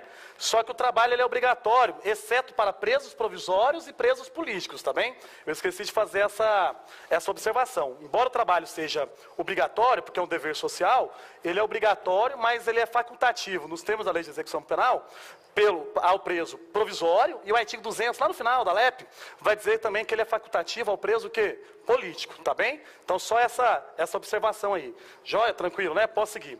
Tá, características do trabalho, né? Do trabalho interno do condenado. Primeira característica, eu já disse, ele é o quê, gente? Obrigatório. O trabalho interno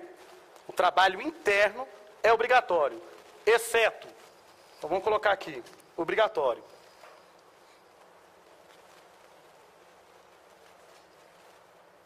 Exceto para quem? Provisório ou político. Exceto preso provisório ou político, tá? Outra característica, é preciso, tá? Na hora de atribuir trabalho ao preso, é preciso avaliar a condição, tá? A condição para o exercício do trabalho. Tanto que a lei de execução penal vai trazer, por exemplo, olha, presos maiores de 60, presos doentes ou deficientes, eles vão exercer trabalho conforme a sua condição física, tá bem? Então, na hora de atribuir trabalho, além de avaliar a capacidade para a realização do trabalho, quando eu falo capacidade técnica para a realização do trabalho, é preciso avaliar também a capacidade o quê? Física para a sua realização. Tanto que presos maiores de 60 anos vão fazer trabalho, vão executar trabalhos conforme essa condição de idade. E presos também doentes ou deficientes também podem ser a eles atribuído trabalho, mas dentro dessa o quê? Dessa capacidade, dessa condição em razão da sua doença ou deficiência. O trabalho do preso, ele não pode ter menos de 6 horas, então ele tem que ser de 6, né, duração de 6 a 8 horas. Ele não pode ser inferior a 6, nem superior o quê? Nem superior a 8. Só lembrando de uma coisa, será conferido ao condenado descanso, tá? Descanso nos domingos e feriados. Então não tem nenhum impedimento para o trabalho do preso aos sábados, tá bem? Então vai ser conferido descanso só, que dia, gente? domingos, né? Domingo e feriado. Domingo e feriado vai ser conferido descanso ao preso. Tem uma exceção quanto a essa duração, tá? Qual que é a exceção? Aqueles presos que trabalham, tá, na manutenção, tá, e funcionamento do estabelecimento prisional, podem ser conferidos a ele horário que? Jornada especial de trabalho, tá certo?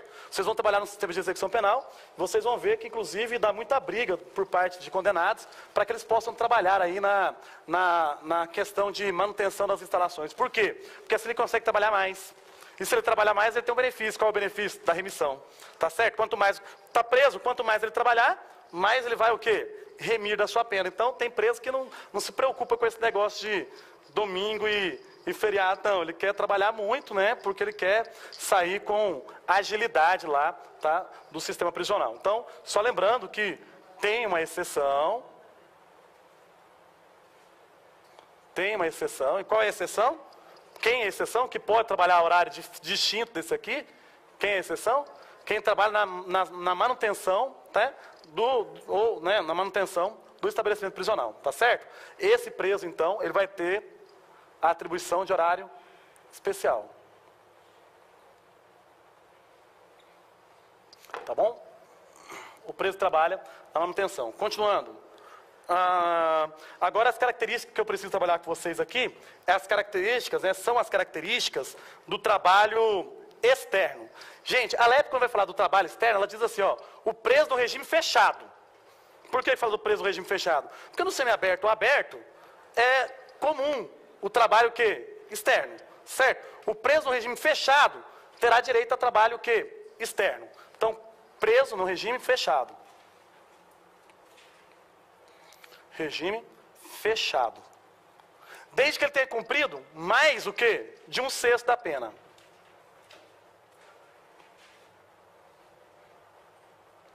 Aí alguém pode falar assim, professor, mas o requisito temporal para a progressão de regime é justamente 1/6. Sim, mas vai ter indivíduo que vai estar preso, certo?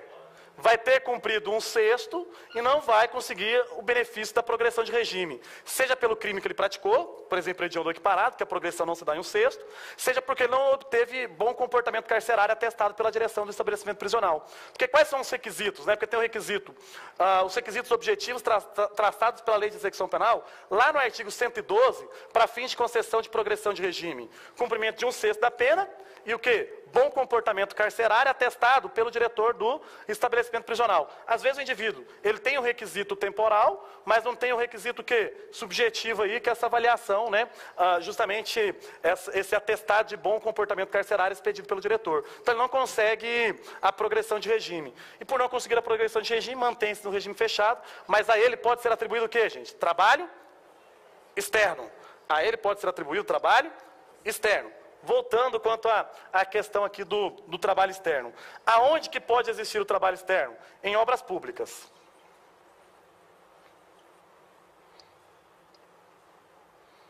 Aí, a Lei de Execução Penal traz uma coisa que é óbvia. Você que está estudando, ela fala assim, obras públicas realizadas por administração direta, indireta, ou por pessoa privada. É claro, quem executa a obra pública? A própria administração pública, direta ou indireta, ou então, o quê? A empresa privada contratada por meio de licitação, tá?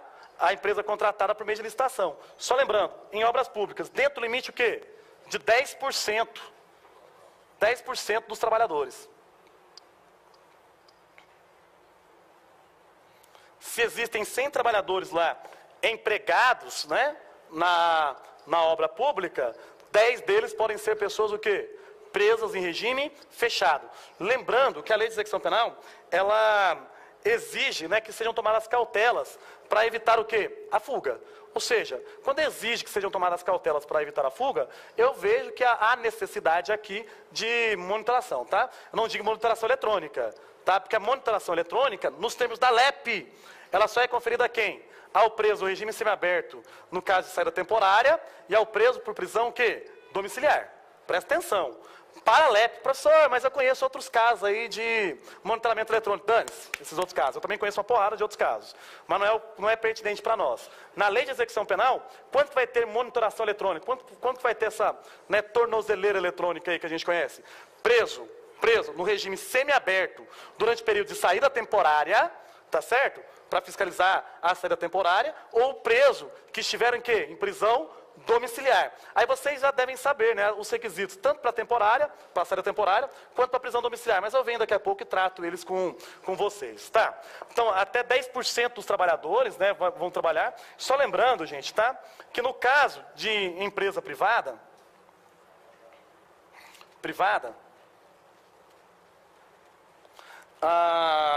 o preso só vai trabalhar só vai existir trabalho externo do preso se ele é o quê? Autorizar. No caso de empresa privada, só existe trabalho externo com consentimento do condenado. Compreenderam? Só existe trabalho externo com o consentimento do condenado. Então, a autorização do condenado.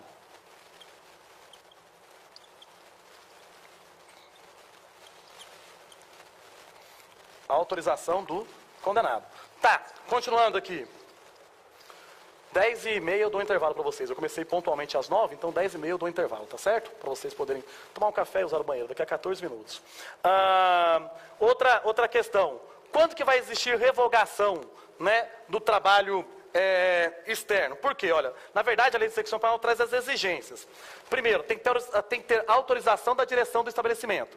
Para que seja conferido trabalho externo, tem que ter autorização da direção do estabelecimento. Isso é uma questão para disciplina. Segundo, olha aqui, ó, depende de aptidão, disciplina e responsabilidade. Ou seja, você vai trabalhar numa obra pública, você tem que ter aptidão para a execução daquele o quê? Trabalho, e ainda o quê? Tem que ter disciplina e tem que ter responsabilidade. E por último, olha lá, cumprimento mínimo de 1/6 da pena. Como eu havia tratado com vocês, tem que ter cumprimento de 1/6 da pena.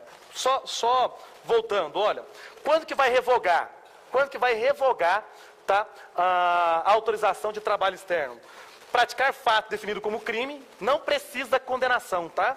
Se o preso, tá, ele pratica um fato que é definido como crime, isso já pode determinar a revogação do trabalho externo. E diz assim mais, olha, ser punido com falta grave, daí vai ter lá todas as hipóteses de falta grave descritas na própria lei de execução penal, né, estão tratadas lá as hipóteses de falta grave, inclusive a prática de fato definido como crime doloso já configura também falta grave. Mas tem outras, a fuga, a tentativa de fuga, entre outras faltas graves descritas pela lei de execução penal.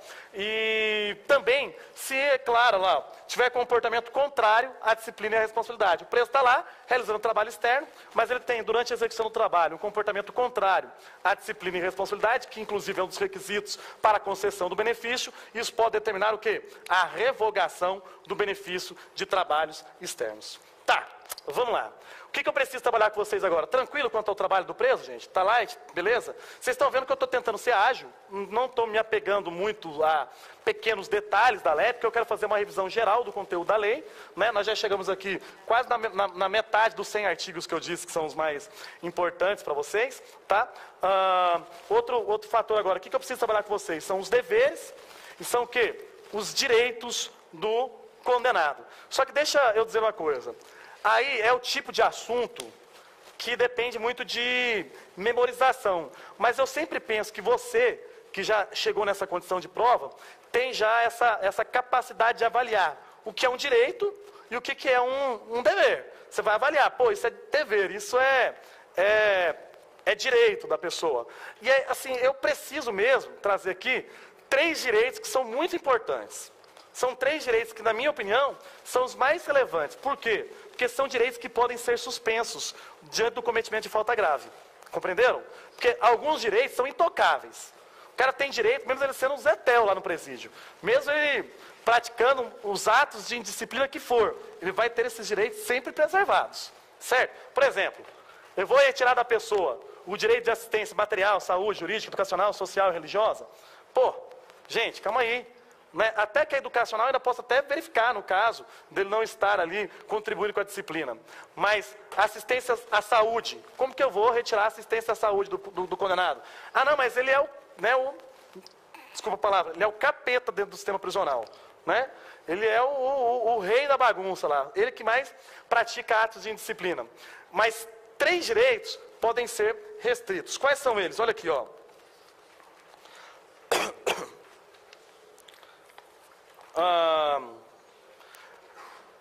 proporcionalidade no tempo para trabalho, descanso e recreação.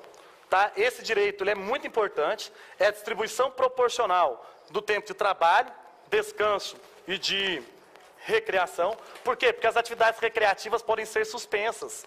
O preso faz uma atividade recreativa lá, mas ele pratica falta grave, né? Diante do cometimento de falta grave, as atividades recreativas elas podem ser o quê? Suspensas. Visita do cônjuge, companheira, de parentes e amigos em dias determinados, tá bom? Então, o direito de visitas é um outro direito que você precisa ter em mente, tá? E que é o contato com o mundo exterior, ó. Contato com o mundo exterior por meio de correspondência escrita, da leitura de outros meios de informação que não comprometam a moral e os bons o quê? Costumes, tá certo? Então, presta atenção, ó. 3 direitos que você precisa guardar. Todos são relevantes, todos. Mas esses 3 merecem mais destaque porque eles podem ser o quê?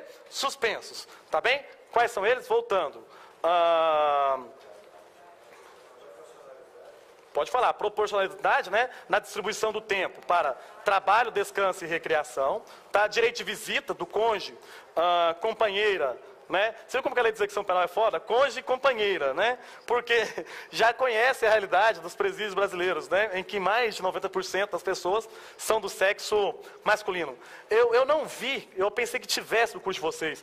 Tem algumas portarias recentes, portaria conjunta da Secretaria Nacional de Direitos Humanos com a Secretaria Nacional de Segurança Pública, que trata regras específicas, né? Que dispõe regras específicas para o tratamento de pessoas, né, como que eu digo? Pessoas transexuais, travestis, né, bissexuais, LGBT, né? Lésbicas, gays, bissexuais, transexuais e travestis. Né? Não estava ali, pelo menos eu não achei, dentro da lei de execução penal, essas regras. Talvez foi um erro. São regras bem recentes, mas que sorte que não está. Ótimo, né? Tá, voltando como está dizendo. Lembrando os 3 direitos. Distribuição proporcional entre os tempos de recreação, de descanso, de trabalho, visita da família e o quê? Contato com o mundo exterior, né? Por meio de cartas, jornais ou qualquer outro meio de comunicação que não seja atentatório ao quê, gente? A moral, a ética, né? Dentro do estabelecimento prisional. Tá, vamos lá. Um outro fator que você precisa saber, mas eu considero menos relevante lá na sua prova, é a questão daquelas condutas que configuram faltas disciplinares. Tá certo? O que configura falta, né, grave, falta de natureza grave? A lei de execução penal vai trazer, só que depende. O que depende? Depende se é na pena privativa de liberdade ou se é na pena o quê? Restritiva de direito. O que é falta grave para quem está cumprindo pena privativa de liberdade e o que é falta grave para quem está o quê? No cumprimento de pena restritiva de direitos. Primeiro, gente, o que vai ser falta grave? Participar de qualquer movimento, tá? Individual ou coletivo, de subversão à ordem ou de fuga, certo? Participar de qualquer movimento de subversão à ordem ou de fuga, seja individual, seja coletiva. Só lembrando, tá, que pune-se a falta tentada com a pena correspondente ao quê? A tentativa. A mesma pena que é aplicada para a tentativa de falta grave é a pena combinada, ao que? A sanção combinada à falta tentada, tá certo? Só essa importância. E a lei de execução penal dispõe o quê? Que as faltas serão classificadas, presta atenção, em graves, médias e leves. A falta grave, ela está sendo descrita na onde? Na própria LEP. É o princípio da legalidade na execução da pena, tá? Na sanção disciplinar. Só que o princípio da legalidade na execução penal, ela tem uma diferença do princípio da legalidade lá no direito penal. Qual é? Porque no direito penal diz assim, ó, não há crime sem lei anterior que o defina, nem pena sem prévia combinação legal, certo? Então é a lei quem define o crime e define a pena. Na lei de execução penal, não. Quem define a falta disciplinar, a infração disciplinar e a sanção disciplinar não é somente a lei. Claro que a lei de execução penal, ela é responsável por definir o quê? As faltas graves e as suas respectivas sanções. Agora, as faltas de natureza média e leve, elas vão ser, tá?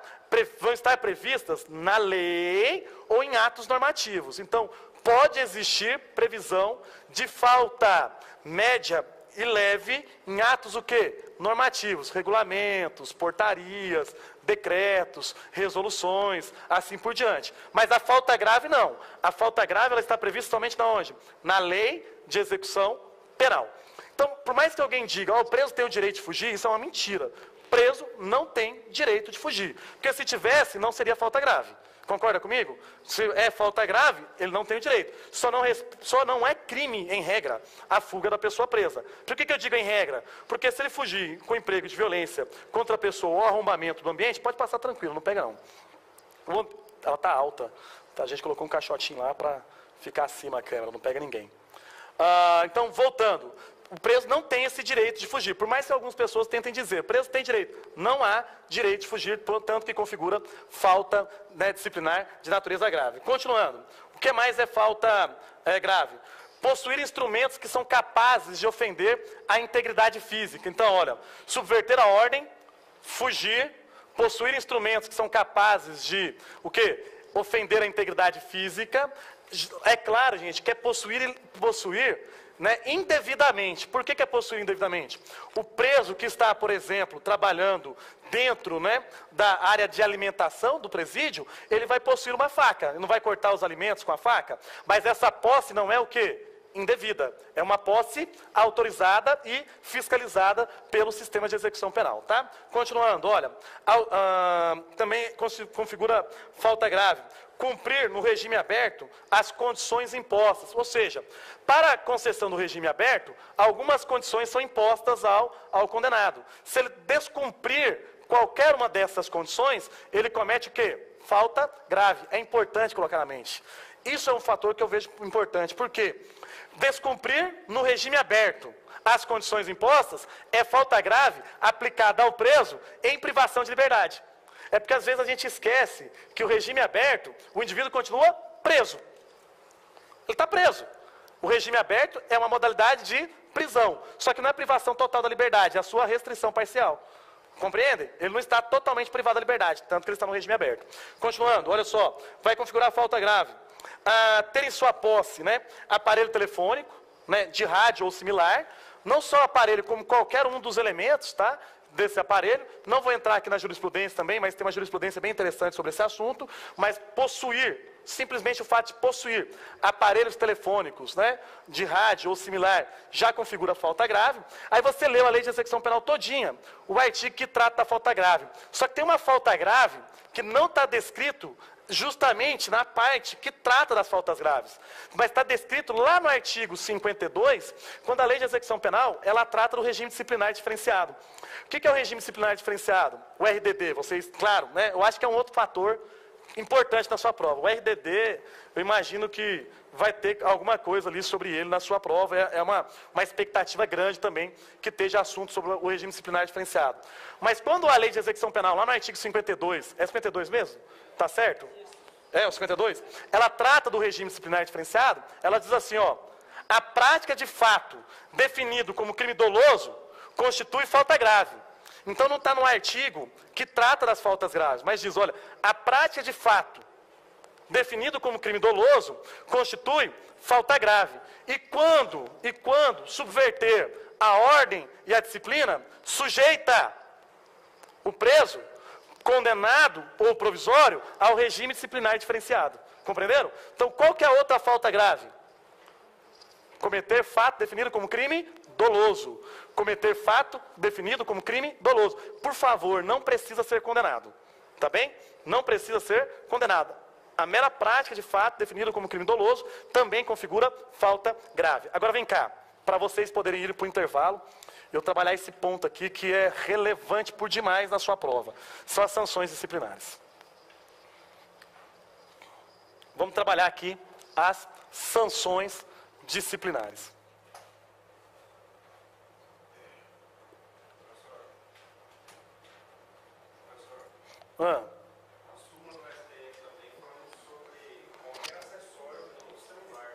Sim, é exatamente nesse ponto que eu estava falando. Eu não quis entrar nesse assunto porque eu não vejo relevância. Justamente qual o motivo? Que na sua na sua prova, vai cair só o quê? A lei de execução penal. Cara, o chip, só a posse do chip já configura falta grave. Tá bem? Porque é óbvio, o cara, para não se falar assim, posse de aparelho, o que o preso vai fazer para não cair? Ele só vai estar com o aparelho montado na hora que ele ligar. Na hora que ele não precisar ligar para ninguém, o que ele faz? Desmonta tudo e vai dividir nas peças. Mas aí, para poder punir o preso, qual que é o entendimento hoje que existe nos tribunais superiores? A posse de peças, de equipamentos, de partes, né, do aparelho celular já configura falta grave, porque a gente sabe que o preso vai tentar ali para evitar, né, ser pego na infração disciplinar, ele vai desmontar o aparelho para gerar mais dificuldade na fiscalização. Tá bom? Tá, vamos lá. Sanções disciplinares. Quais são as sanções disciplinares? Gente, quais são as sanções disciplinares? A lei de execução penal vai trazer 5 sanções. Sanções disciplinares aplicadas diante do caso de cometimento de falta grave. Tá bem? Por quê? Porque as sanções disciplinares para faltas médias e leves estão previstas no regulamento. Certo? Em regulamento. Quais são elas? A advertência, que é a admoestação verbal. A repreensão, que é a admoestação por escrito. O isolamento, tá? Isolamento em cela individual. O quê? A restrição ou interdição de direitos e o RDD. Certo? Então, quais são as 5 sanções disciplinares? A advertência, a repreensão, o isolamento, a restrição ou suspensão de direitos e o RDD. Presta atenção no professor. Deixa eu colocar essas 5 sanções, porque existem muitas informações importantes em relação a ela. Tá? Então, vamos lá. A advertência.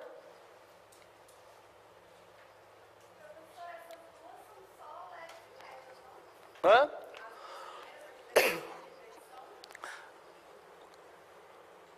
A advertência e a repreensão são aplicadas somente diante do cometimento de faltas leves e médias. Eu não me lembro de ter visto isso da execução penal. Se alguém tiver aí com a LEP e ver essa observação, pode fazer a correção sem nenhum problema. Eu, de fato, não me lembro de ter lido isso da lei de execução penal. Então, a lei de execução penal fala, não tem problema, estou aqui com ela. Vem cá, se eu tiver equivocado, é bom corrigi-lo agora.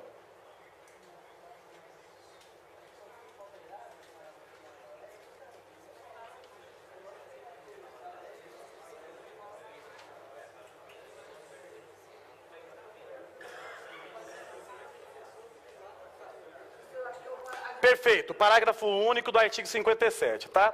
Aplica-se somente as sanções dos incisos 3 a 5 no caso de cometimento de falta grave. Parágrafo único do artigo 57, muito obrigado, tá? Olha só, de fato, a advertência e a repreensão, né, por exclusão, como se aplicam apenas as sanções, né, dos incisos 3º, 4º e 5º, a advertência e a repreensão,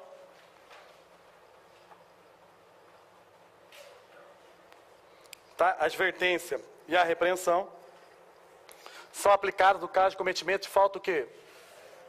Falta leve e falta média. Leve e média.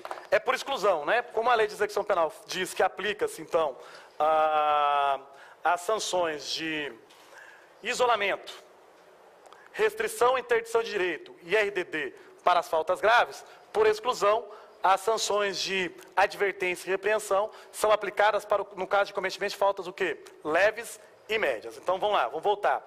Quais são as próximas sanções aqui? Isolamento. Isolamento. Depois, suspensão. Suspensão ou restrição de direitos. E o que, gente? O RDD. E o RDD. Tá, vamos trabalhar aqui algumas informações importantes, tá? Quais são as informações importantes? A lei de execução penal, quando ela trata, tá, do poder disciplinar, ela diz que na execução da pena privativa de liberdade, o poder disciplinar será exercido pela o quê? A autoridade administrativa, conforme previsto o quê? Em norma específica. Em regra, pelo diretor do estabelecimento ou outra autoridade a que as normas específicas atribuírem esse poder, o poder disciplinar. Só que o que acontece? Olha só, essas 4 primeiras sanções, Tá bem? Essas 4 primeiras sanções vão ser aplicadas pela autoridade o quê? Administrativa. Já o RDD, ele é aplicado pelo juiz de quem? Da execução. Então, presta atenção. As 4 primeiras sanções são aplicadas pela autoridade administrativa e o RDD é aplicado somente pelo juiz da execução. Só que, preventivamente, o RDD pode ser aplicado pela autoridade administrativa, que de pronto, tá, irá comunicar à autoridade judicial competente para que ela o quê? Decida pela manutenção ou pela suspensão do regime disciplinar diferenciado, tá bem? Então pode existir, tá, colocação no RDD, no regime disciplinar diferenciado, como medida de caráter o quê? Preventivo. Aí você leu assim, ó, depende do despacho motivado do juiz. Mas, na verdade, qual é o entendimento que se tem? Primeiro, coloca no RDD e depois o quê? Comunica à autoridade judicial que vai verificar a sua legalidade ou não. Mas, em todo caso, o tempo de RDD preventivo será computado o quê? No tempo do RDD aplicado de fato pelo juiz. Tá certo? Então, imagina que o juiz aplica o RDD lá, de fato, por 360 dias. Certo? E o cara já estava preventivamente no RDD por 30 dias. Esses 30 dias preventivos vão ser descontados os 360 dias aplicados pela autoridade judiciária. Quanto à sanção de isolamento, ela também pode ter aplicação preventiva. Por quê? Eu vou explicar. Gente, isso aqui é poder disciplinar. Qual que é o entendimento que se tem? Para aplicar o poder disciplinar, é indispensável. Qual questão que é indispensável? É indispensável procedimento disciplinar. Procedimento administrativo disciplinar. PAD. Certo? Então tem que existir PAD para aplicação dessas sanções disciplinares. Só que o isolamento ele também pode ter caráter o quê? Preventivo. Ou seja, eu posso aplicar o isolamento preventivamente, tá? Sem o procedimento administrativo disciplinar, sem o PAD. Mas ele pode ter prazo no máximo o quê? De 10 dias. Tá certo? Pode ter prazo máximo de 10 dias. E esses 10 dias, eles devem ser o quê? Computados na sanção aplicada de fato após o procedimento administrativo disciplinar. Só lembrando que nem o isolamento, nem a suspensão podem ter prazo superior a 30 dias. Nem o isolamento, nem a suspensão podem ter prazo superior a 30 dias. Tá tranquilo nesse ponto, nesse aspecto? Sim ou não? Então, só para concluir, vamos lá. A advertência, a repreensão, o isolamento e a suspensão ou restrição de direitos é aplicada por quem? Pela autoridade administrativa, conforme dispuser norma específica. Isso vai depender de cada entidade federativa, conforme as regras de organização do sistema prisional. Certo? E o RDD é aplicado por quem? Pelo juiz da execução. Tá. O isolamento e a suspensão de direitos terão um prazo máximo de 30 dias. O isolamento e a suspensão de direitos terão um prazo máximo de 30 dias. O que terá prazo de 10 dias é o isolamento preventivo. Aquele sem o quê? O procedimento administrativo disciplinar. Tá bom? Para garantir a ordem do estabelecimento prisional, já pode aplicar o isolamento preventivo por até 10 dias. Mas esse prazo de 10 dias será computado, né? O quê? No prazo da sanção aplicada. O RDD também pode ser o quê? Preventivo, aplicado pela própria direção do estabelecimento. Só que lembrando que depende do quê? De imediata comunicação ao juiz para que ele possa verificar a sua legalidade. Tá, para terminar aqui, e vocês irem para o intervalo, vamos trabalhar o RDD. O RDD. O RDD.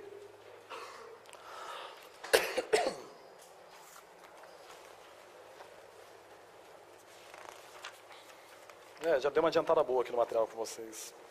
O restante é bem mais rápido.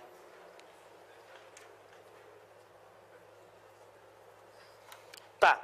Quais são as características do RDD? Vamos lá. Duração máxima de 360 dias.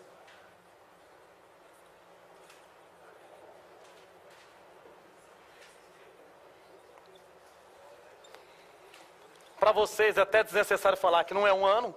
Não é? Vocês já sabem disso, vocês estudaram para a prova. Não é um ano, é 360 dias.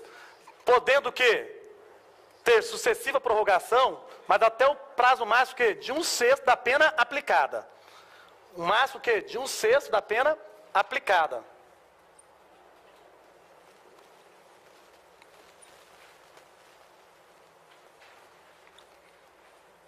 Então, essa é uma característica também do RDD. 2 visitas semanais, né?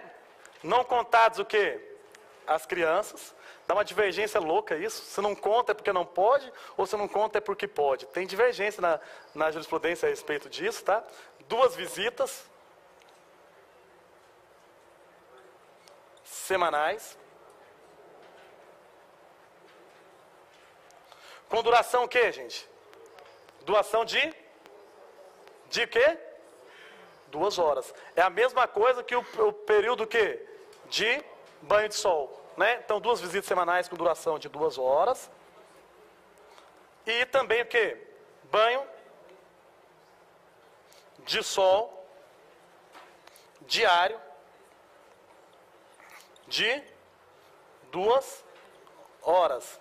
Essas são as características, então, do RDD, né? Duração máxima de 360 dias, podendo se estender por, no máximo, 1/6 da pena aplicada, 2 visitas semanais com duração de 2 horas, e banho de sol também, o quê? Diário de 2 horas. Agora, o que é importante você saber? Quem se submete a ele? Quem se submete ao regime disciplinar diferenciado? Quem pode ser submetido ao RDD? Primeiro, gente, ó, vamos para a regra. A regra é do caput do artigo 52. Qual que é a regra do caput do artigo 52? Olha só, o condenado que praticar fato definido como crime doloso e subverter o quê? A ordem e disciplina do estabelecimento prisional. Certo? Então, não é qualquer pessoa, não é qualquer falta disciplinar que sujeita o condenado ao RDD. Ele tem que praticar o quê? Fato definido como crime doloso. E tem que o quê, gente? Subverter a ordem do estabelecimento prisional. Porque, olha só, vamos ser sinceros, o presídio tem as suas regras próprias, né? As regras de convivência que os presos estabelecem, né, lá dentro do estabelecimento prisional. Vai ter crime doloso praticado por preso que não vai subverter a ordem do estabelecimento prisional. Essa é a mais pura verdade. Por quê? Porque vai gerar a aceitação de todos os membros daquele grupo. E que, pelo contrário, quem o praticar vai ser, muitas das vezes, o quê? Respeitado dentro do estabelecimento, não vai subverter a ordem. É o caso, às vezes, de alguém que mata, por exemplo, né, um estuprador, um tarado. Isso não vai subverter a ordem do estabelecimento prisional. Por que não? Porque é uma conduta, de certa maneira, de certo modo, aceito pelos presídios. Mas olha só, o condenado que mata, né, como dizem que lá existe, que mata um preso lá, que está numa condição social melhor e que tem uma influência sobre os demais presos, ele pode enfrentar sérios problemas lá dentro do sistema prisional. E esses problemas podem o quê? Subverter a ordem e a disciplina do estabelecimento prisional. Tá certo? Beleza? Se subverter a ordem e a disciplina, ele poderá ser submetido ao RDD. Quais são as 2 outras hipóteses de RDD? Está nos parágrafos, tá, gente? Do artigo 52. Olha, preso, seja ele provisório, condenado, nacional, estrangeiro, tá certo? Lembre isso, pode ser provisório, condenado, nacional ou estrangeiro, que apresenta alto risco para a ordem e a segurança do estabelecimento penal e da sociedade. Então, só, presos de alto risco, certo? Presos de alto risco para a ordem do sistema prisional, né, do estabelecimento prisional, e para a ordem da sociedade. Eles podem ser submetidos ao RDD. Além deles, professor, quem mais pode ser submetido ao RDD? Presos sobre o qual recaiam fundadas suspeitas de envolvimento ou participação a qualquer título, o quê? Em organização criminosa. Então, voltando, quais os presos que podem ser submetidos ao RDD? Primeiro, cometer falta grave, que é qual a falta grave? Crime, né, fato definido como crime doloso, que subverta a ordem, né, e disciplina do estabelecimento prisional. Preso, provisório, condenado, nacional ou estrangeiro, que possua alto risco para a ordem do estabelecimento prisional e da sociedade, e não só ele. Quem mais? O preso, também provisório ou condenado, né, sobre a qual recaia, né, fundadas razões, fundados indícios. Vocês viram só, gente? Não é nem certeza, né? Vocês viram? Não é nem certeza, né? Não é prova, porque não há nem condenação se pode ser o provisório. Fundados indícios o quê? De autoria ou de participação, né? Em que, gente? Em organizações criminosas, tá bem? Vamos fazer o seguinte, vamos fazer um intervalo pequeno e a gente já retorna para trabalhar mais alguns assuntos.